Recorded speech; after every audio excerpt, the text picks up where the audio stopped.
Hola, ¿cómo están? Bienvenidos al episodio número 5 de Enredos, Desenredos y más.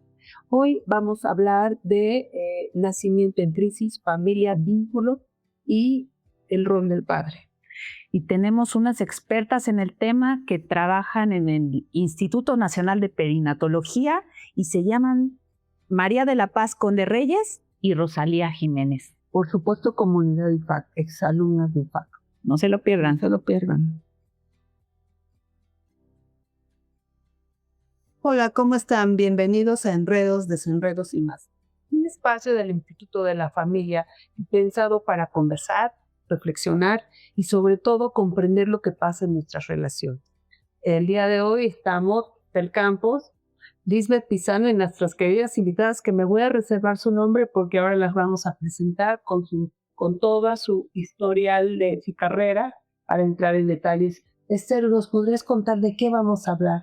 Claro que sí, Liz. Muchas veces decíamos en el capítulo anterior, no es tan fácil quedar embarazados y tener un hijo, pero ahora vamos a conversar qué pasa a estas familias, a estas mujeres, pero sobre todo a los papás, a estos varones que reciben la noticia de que algo viene mal en el embarazo o que en el nacimiento se complica y existe una crisis que trastoca a toda la familia, que incluso cambia el devenir de la familia. Vamos a hablar de ello y el título del día de hoy es Nacimiento en crisis, familia, vínculos y el lugar del padre. Para ello contamos con nuestras invitadas, exalumnas de IFAC, como ya bien lo saben en este espacio, y contamos con la presencia de la psicóloga María de la Paz Conde Reyes. Es licenciada y maestra en psicología por la UNAM. Cuenta con un doctorado en familias por CECALI y con estudios en maestría de terapia familiar y especialidad de pareja aquí en el IFAC. Su desarrollo profesional en el Instituto Nacional de Perinatología Isidro Espinosa de los Reyes es en valoración longitudinal del neurodesarrollo de los niños con nacimiento de alto riesgo y dando atención actualmente y orientación familiar integral a los padres de niños de alto riesgo. También nos acompaña, bienvenida. Muchas gracias. Un gusto estar aquí. También exalumna de IFAC, licenciada en psicología por la UNAM, Rosalía Jiménez Quiroz. Ella tiene una maestría en terapia familiar y especialidad de pareja aquí con nosotros desde casa. Doctora en familia también. Es adscrita al Departamento de Seguimiento Pediátrico del Instituto Nacional de Perinatología y es profesora asociada en cursos diplomados de seguimiento y neurodesarrollo. Ella también cuenta con una especialización en neonatología, es autora y coautora de artículos, capítulos de libros y es miembro fundador de la Asociación Latinoamericana de Seguimiento Pediátrico Neonatal. Bienvenida, Rosa. Gracias, un gusto estar aquí. ¿Qué generación son ambas? 2008, quizá. 2008, wow. Sí, ya casi 20 años. Sí, 20 años. Pues bienvenidas a esta casa y vamos a dar paso a algo de mover tantos enredos, de tantas emociones que puede generar lo que nos planteaba en el título, Esther. ¿Cómo les gustaría comenzar desde su experiencia hablando en el instituto? ¿Qué podríamos decir, por ejemplo, en su día a día? ¿No? ¿Cómo es que estos momentos de la familia, qué pasa en esta familia cuando reciben la noticia de que el embarazo, cómo lo podríamos decir, no va en buenos términos? ¿O cuál es la forma adecuada de decir? Es muy impactante para las familias la noticia. Entonces, y no nada más la noticia, porque reciben la noticia, a veces va a haber mucho conflicto con las familias. Hay ocasiones que los médicos dan la noticia y los papás están tranquilos, pero llega la abuelita, el hermano, y entonces empiezan a complicar, ¿no? A decir si el médico se equivocó, si algo está pasando. Y después pueden quedarse tranquilos porque están entendidos. El problema es cuando el niño empieza a crecer, la crianza, por toda la secuela emocional que va a generar el nacimiento de alto riesgo. Les queda a los papás como si fuera un trauma. En una ocasión hicimos un grupo focal para hacer una investigación y los niños tenían 15 años ¿sí? Y empezamos la entrevista del momento del embarazo y como si acababan de nacer, lloraban los papás como si... Movía muchas fibras. Sí, muy sensibles. eso es algo que es muy importante tomar en cuenta para nosotros en toda la crianza. Aunque nosotros seguimos a los niños 15 años, es muy importante tomarlo en cuenta porque la secuela emocional va a obstaculizar a veces el neurodesarrollo de los niños. Oye, y qué bueno que lo comentas, es algo que impacta a larga data. O sea, todo el tiempo impacta a la familia y muchos se quedan detenidos en el desarrollo como si fuera el momento diagnóstico o el momento de nacimiento. Pero Maripaz, ¿tú cómo lo vives? ¿Impacta igual a los papás y mamás? Hablando de género, ¿verdad? Hablando de género. Ok, mira, impacta a todos por igual. En realidad, el manejo que se haga de la información es lo que hace la diferencia. Impacta a los hijos, a los otros hermanos, impacta a los abuelos, impacta a todo lo que está alrededor de esta mamá, ¿no? En el instituto se incluye muchísimo al papá. Muchas veces las mamás se arrepienten de haber reportadose como solteras porque esto ya no le da la posibilidad al papá real de estar o irse, entonces ya no hay manera y entonces tienen que vivirlo de una manera individual o solitaria. Se ha flexibilizado y gracias a pues, estos cambios se incluye muchísimo, se sensibiliza a las mamás para que den la información real y puede estar el papá presente. De manera general, sí vemos que son papás comprometidos, de verdad lo que buscan es estar con la mamá acompañándola en función a que van entendiendo la complejidad del evento que están por presenciar desde el embarazo, ¿no? Les dicen esto no va bien, puede haber complicaciones, podemos hablar de muerte en el momento del nacimiento, podemos hablar del pronóstico reservado, pero los papás varones sí están presentes, tienden a estar presentes, pero lo que sí sucede es que hay una contención muy fuerte de ellos y un rol como de querer proteger a la mamá, ¿no? Claro. Ellos no expresan, ellos esperan básicamente que la mamá decida en general, pero sí hay apoyo. Recién hicimos una estadística y lo que salía es que los papás en el 71% de los casos están presentes. Pues es elevadísimo. Sí, elevadísimo. Muy bueno, ¿no? Sí. Entonces es muy importante lo de papá. Sí. En estos casos. Hay de todo, hay que se espanta porque a lo mejor fue un embarazo no deseado. A veces se van cuando están embarazadas, cuando está todo este proceso, y hay ocasiones en que regresan, ¿sí? Por el interés del niño, todo esto. Pero, por ejemplo, los papás que están muy comprometidos, lo que más les espanta, pues es la posibilidad de muerte tanto del niño como de la pareja, y se comprometen mucho. Más, por ejemplo, cuando son embarazos múltiples, gemelos, trillizos, cuatrillizos, quintillizos, entonces los papás son muy comprometidos, pues, porque lo que más importa ahí sí es como sacar como a los niños adelante, ¿no? Oye, perdón, este tipo de embarazos múltiples tiene que ver con el tipo de reproducción asistida que hoy en día los tratamientos de fertilidad se presenta con mayor. Actualmente sí está todo ese beneficio, ¿no? Pero te estoy hablando de hace 20 años, quizás Rosalía más, en donde muchos eran espontáneos, ¿eh?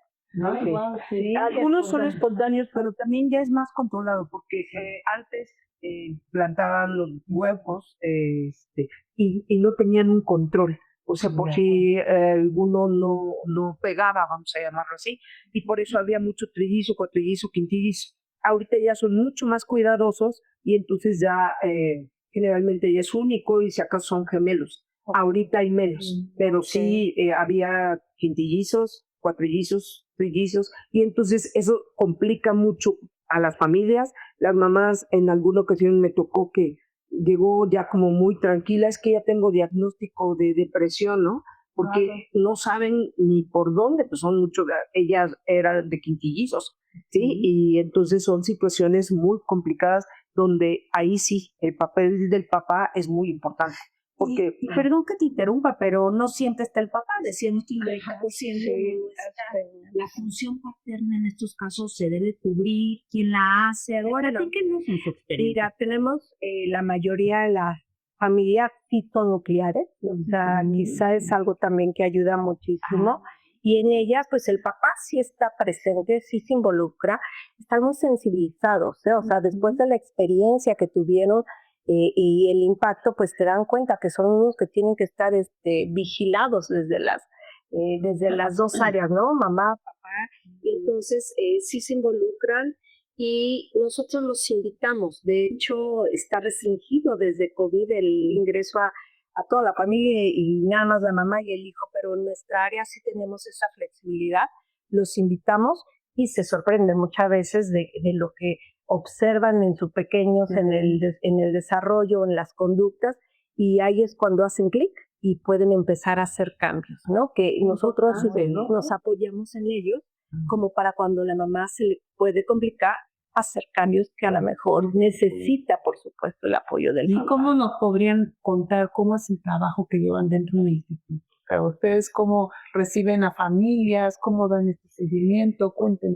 El Departamento de Seguimiento Pediátrico tiene como ya ciertas Protocolos, perfil para que a los niños que van a entrar. Bajo peso, semanas de gestación, o sea, todo perfil. Entonces llegan y todos pertenecen a seguimiento pediátrico y pasan a diferentes servicios. Uno de ellos es psicología. Nosotros los empezamos a ver a partir de que los dan de alta, van a una entrevista y ahí es cuando empezamos a conocer a la familia. Hay ocasiones en que vemos, bueno, principalmente Maripaz que los ve paliativos, ¿sí? O cuando están hospitalizados les sube a ver a los papás en crisis, ¿sí? A ver, platícanos un poquito qué es paliativos para aquellos que no se comprende el término, qué significa. Pues es cuando el pronóstico de vida de los pequeños es reservada, no es compatible en algunos casos con la vida y es reservado en tiempo, a veces dependiendo de qué diagnóstico, puede ser antes incluso del nacimiento, en el nacimiento o posterior. Es algo que sí impacta muchísimo porque pues los papás no esperan eso. Claro, ¿verdad? y ya vienen desgastados, ¿no? Porque desde que les dicen embarazo de alto riesgo, ya que no iban contigo, ustedes, claro. ya es cuando ya el papá ya nació, afortunadamente, ¿no?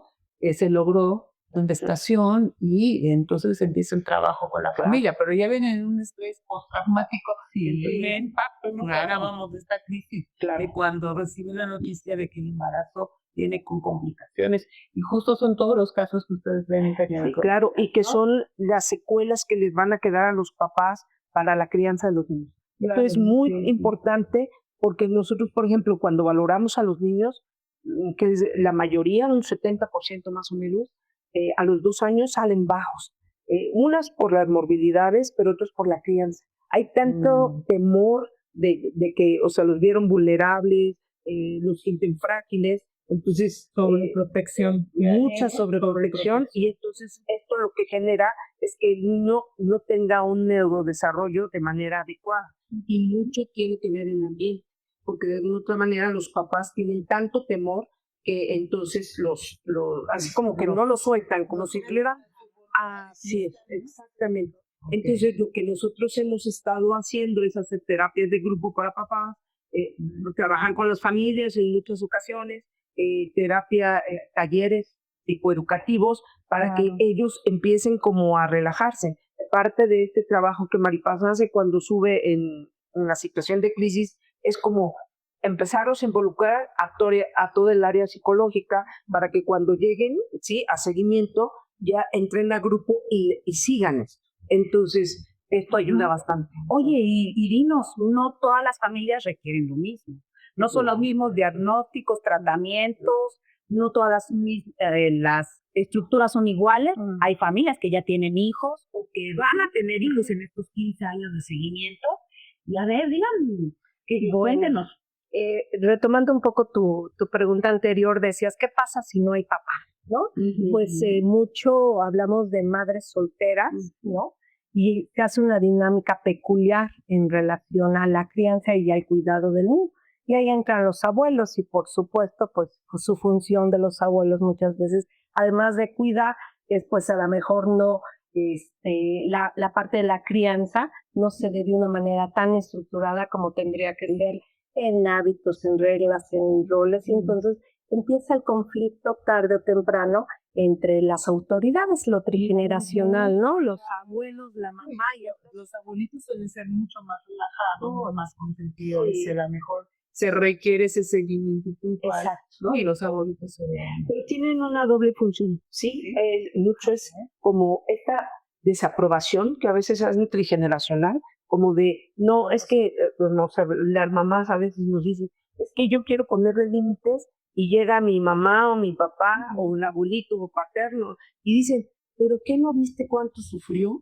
Entonces ellos hacen... Sabotean, digamos. Exactamente. Pero también está la otra parte que es todo el apoyo familiar. Entonces, esto es también muy importante para las familias, pero por ejemplo para las, incluso le llamamos dinámica de madre soltera, o que las adolescentes, o sea, este tipo de familias donde los papás son los que dan todo el apoyo, los abuelitos, no las dejan a veces ser mamá, porque sienten que no saben, que no pueden.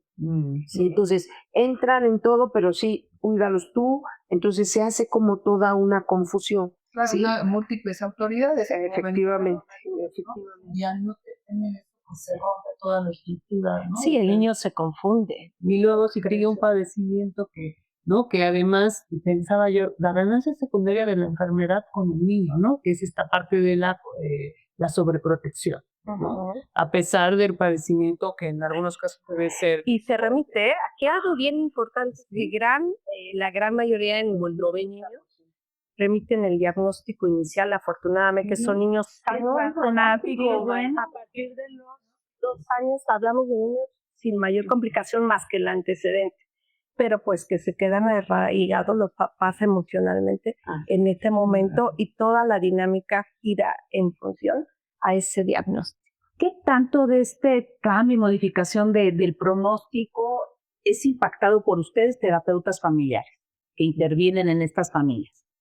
Bueno, es que yo creo que la psicoeducación sí es muy importante. Por eso, desde que están en cuidados intensivos, cuando se interviene, los papás empiezan a sensibilizarse un poco más.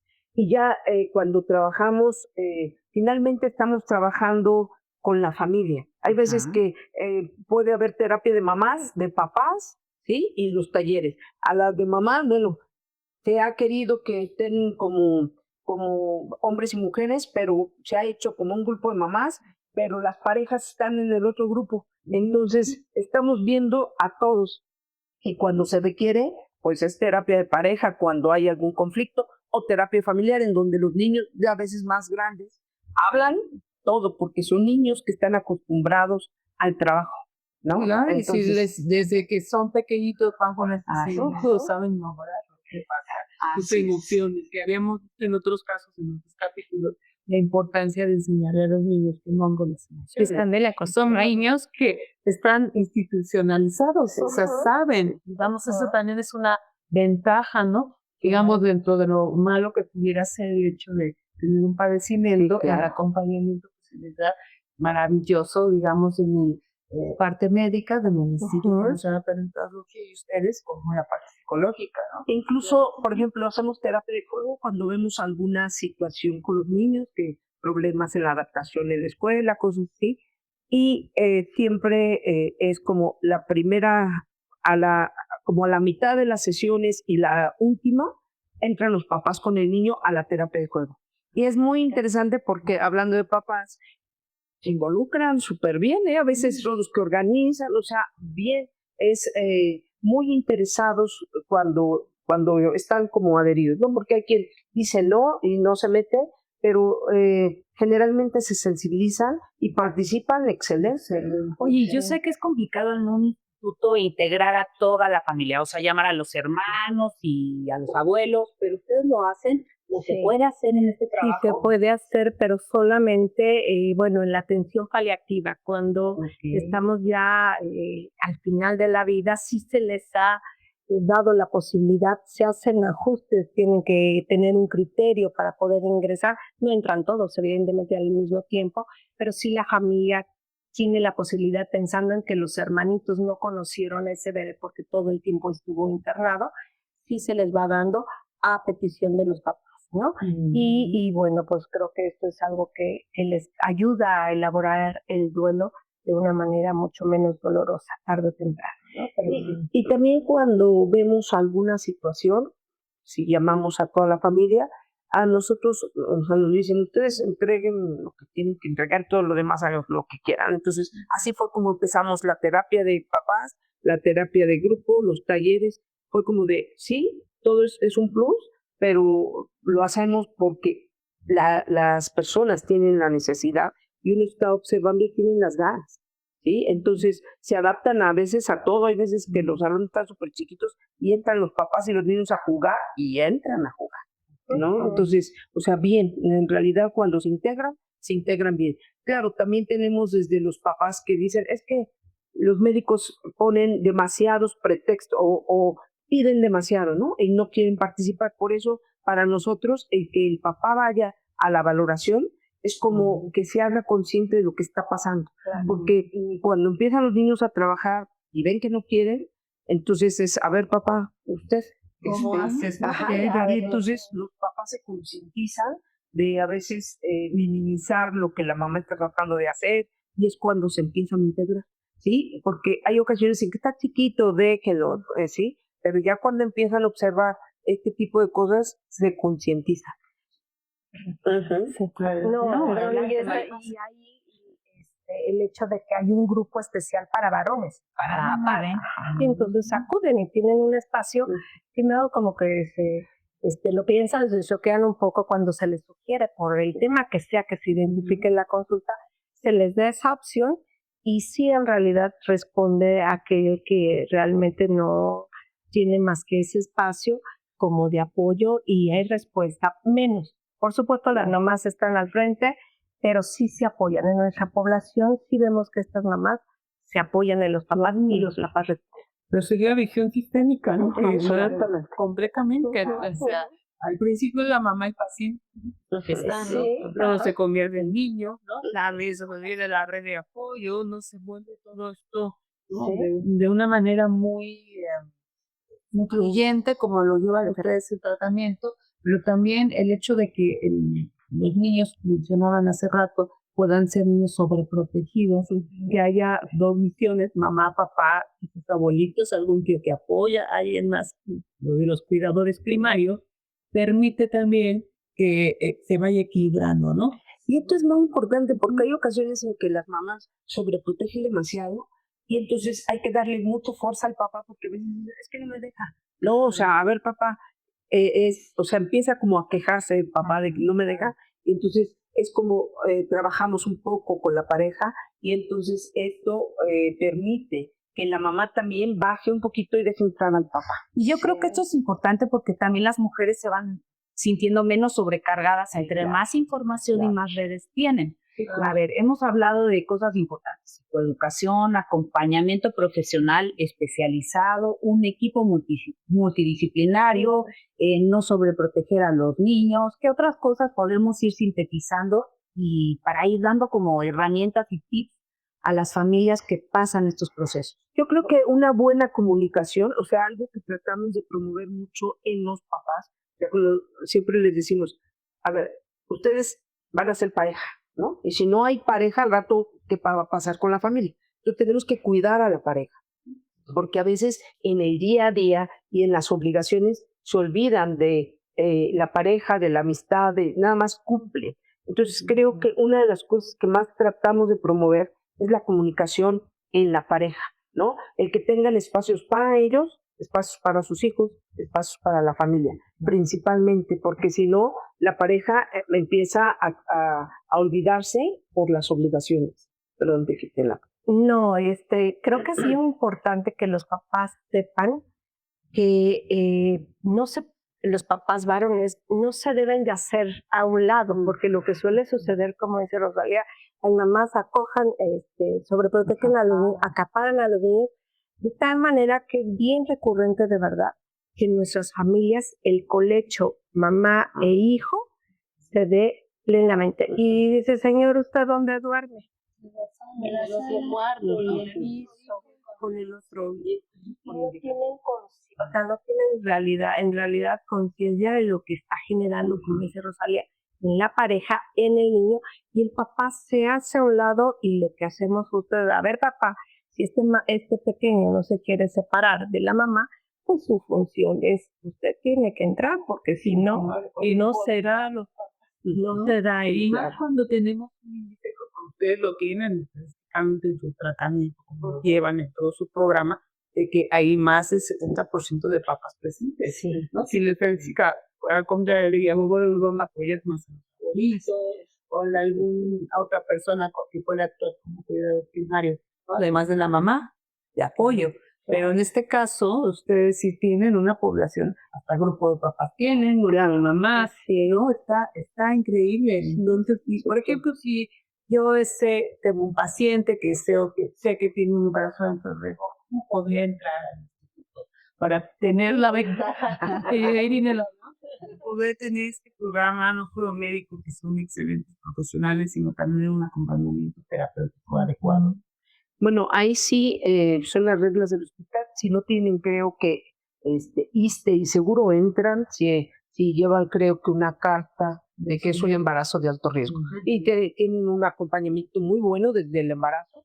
Y ya después, no todos los niños que nacen en perinatología entran al seguimiento pediátrico, es con ciertas características, pero es ahí donde ya los retomamos y hay un acompañamiento, no nada más de psicología, como bien comentaste, multidisciplinario por 15 años. Entonces, Y aquellos niños que nacieron en otros hospitales, pero tuvieron complicaciones médicas al nacer, ¿también pueden ser candidatos para este acompañamiento? No dentro del instituto. ¿Y qué puede recomendar para esas familias? bueno, a veces están los otros hospitales, por ejemplo, el Federico Gómez, que ahí sí captan a todos los niños, me parece.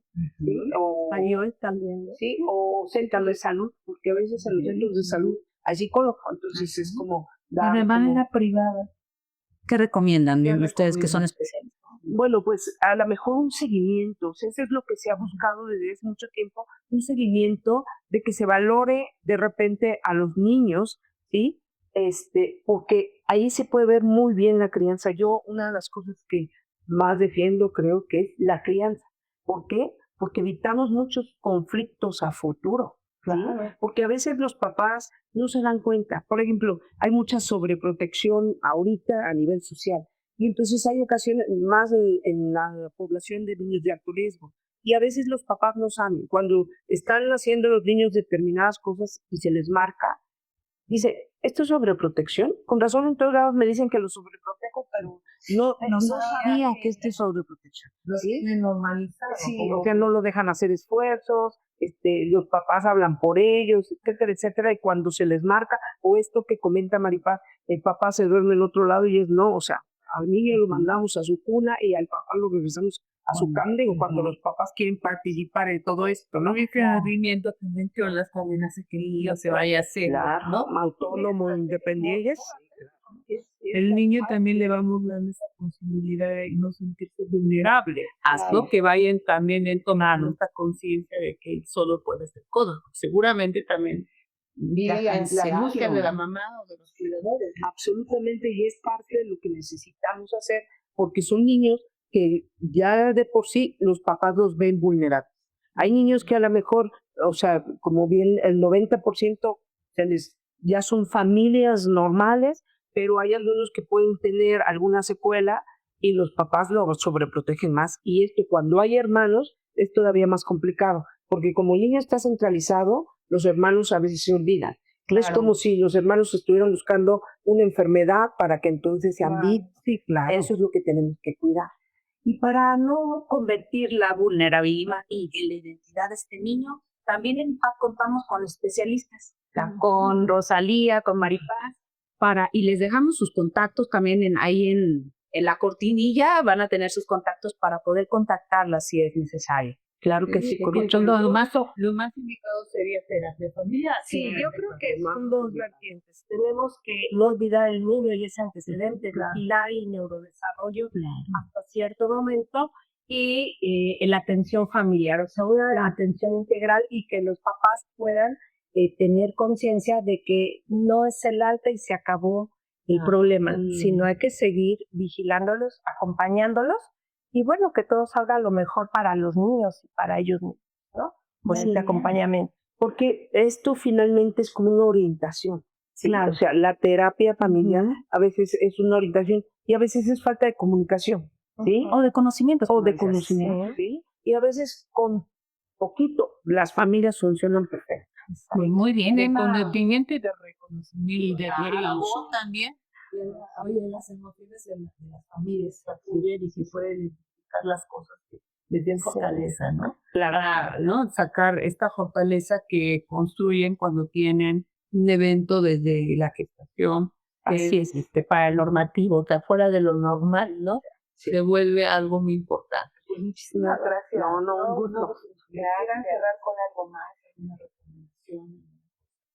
Pues yo creo que estos espacios de difusión son muy importantes para todas las otras familias que justo no están en una situación normal en su vida familiar y que desconocen también que hay opciones y posibilidades para que ellos puedan pues seguir el camino de la crianza y de la atención de sus hijos de una mejor manera, ¿no? Y estos espacios son muy buenos porque brindan orientación, incluso a los papás les dan información y es como perderle miedo a la terapia y a la terapia familiar, ¿no? Porque hay ocasiones en que es como de no quiero ir intimidante. No pasa, ¿no? Desconocen. Maripaz, Rosalía, muchas gracias por estar No, con nosotros. Esta es su casa y serán bienvenidas. Muchas gracias. Vale, no, un gusto siempre. Hasta luego. ¿Qué tal, Esther? Estuvo interesantísimo el capítulo, ¿no? Muy emotivo, sobre todo el trabajo que nuestras invitadas realizan. Es algo maravilloso, una intervención integral de familia, completa, ¿no? Hermoso el trabajo que hacen Claro. Rosalía y Maripaz. Muy interesante lo que realizan en el Instituto de Perinatología y nuestras compañeras. Oye, y algo que me queda que desmitifica es la presencia del padre. Claro, muy Los padres no interesante, siempre ¿no? abandonan. El porcentaje tan alto que tienen, ¿no? De más del 70% de padres que acompañan en este proceso. Cabe señalar que es en el programa del Instituto Nacional de Perinatología. Pero muy, muy bueno el trabajo que hacen nuestras compañeras. Y para aquellos que tienen una familia con un embarazo complicado, pues no se pierdan este capítulo. O si sabes a quién le puede ser útil este material, comparte. Esta información es importante. El trabajo especializado es fundamental para cambiar pronósticos en estas condiciones. Y pues los esperamos en el siguiente episodio. Cualquier alumno de Comunidad están bienvenidos. Hasta la próxima. Muchas gracias.